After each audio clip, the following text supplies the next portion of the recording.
আসসালামু আলাইকুম সবাইকে এসএসসি ক্র্যাকার্স গ্রুপে স্বাগতম। তো আজকে আমরা নবম দশম শ্রেণীর আংশিক ভগ্নাংশ প্রকাশের ম্যাথগুলো করার চেষ্টা করব।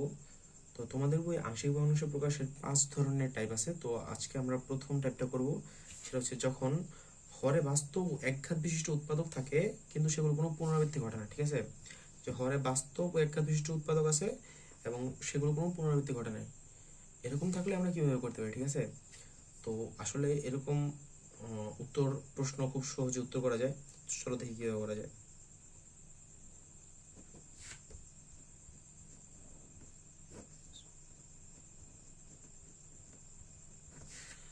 আসলে এই ধরনের অঙ্ক আমরা থাম্ব রুল দিয়ে খুব সহজেই সমাধান করতে পারি।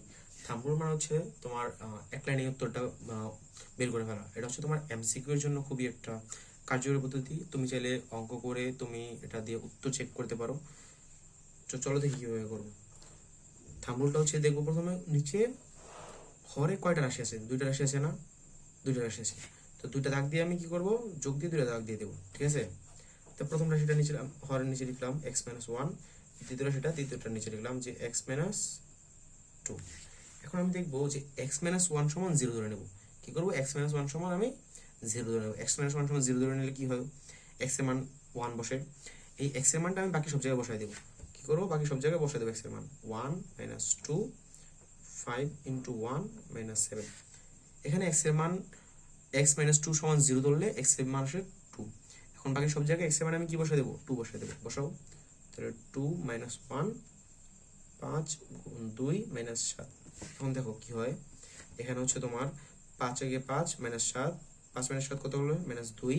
এখানে হচ্ছে x-1, এখানে আসে হচ্ছে তোমার -1, তাই তো, প্লাস 2 থেকে 1 লেখা থাকে 1, আর x-2 এটাই থাকে 5 × 10, 10 এর সাথে কত থাকে 3।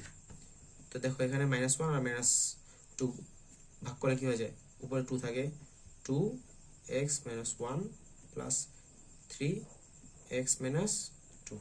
এটা হচ্ছে তোমার উত্তর। খুব সুন্দরভাবে করে ফেললাম, তাই না, খুব সহজেই। তো সামনের ভিডিওতে আবার নতুন নিয়ম নিয়ে দেখা হবে। তো আল্লাহ হাফেজ।